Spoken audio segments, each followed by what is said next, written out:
प्यारे दोस्तों, यह डिक्टेशन 400 शब्द की 80 शब्द प्रति मिनट की गति से बोली जाएगी।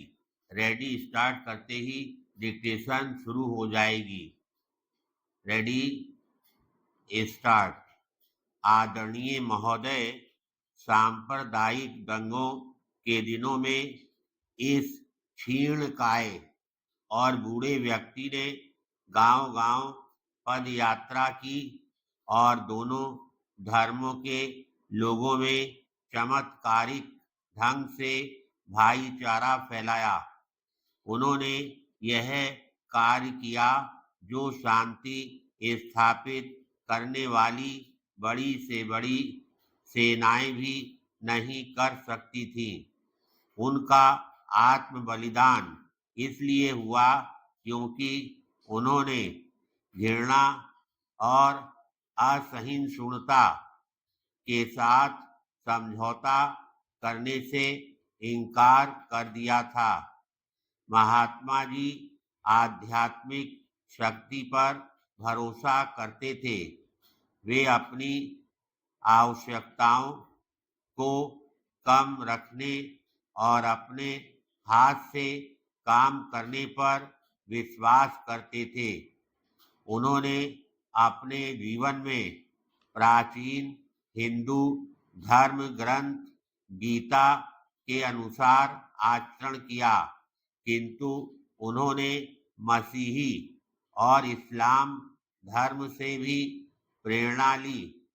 वास्तव में वे यह सोचते थे कि कोई मनुष्य तब तक अपने धर्म का सच्चाई से अनुसरण नहीं कर सकता जब तक वह अन्य धर्मों का आदर ना करे। उनसे बहुत पहले ईसा से 300 वर्ष पूर्व सम्राट अशोक ने लिखा था, यदि तुम दूसरों के धर्म का सम्मान करोगे तो अपने धर्म को ऊंचा उठाओगे और दूसरे तुम्हारे धर्म का सम्मान करेंगे। पैराग्राफ।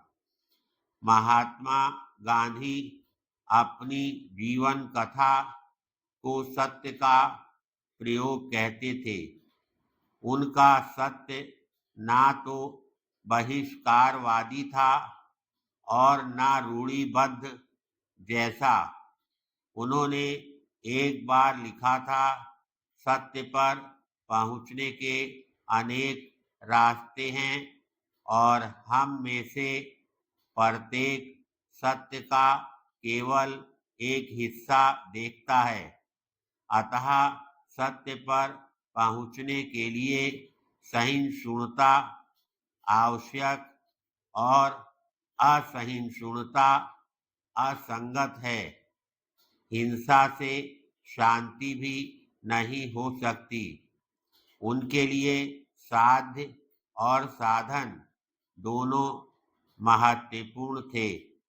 उनका विश्वास था कि अनुचित साधनों के माध्यम से अच्छे लक्ष्य की प्राप्ति नहीं हो सकती।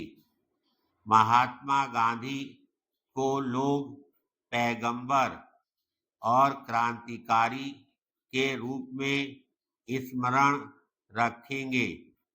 वे अत्याचार और सामाजिक अन्याय के विरुद्ध प्रतिरोध, अहिंसक प्रतिरोध के समर्थक थे।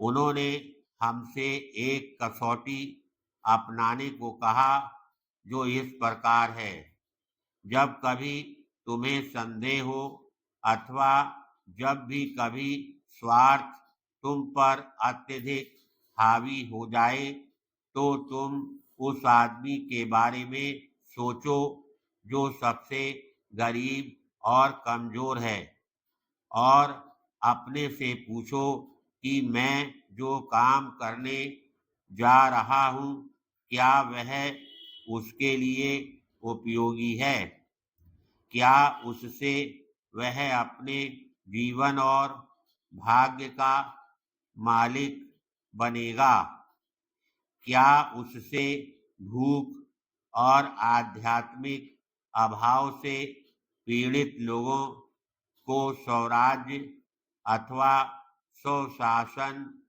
मिलेगा? धन्यवाद।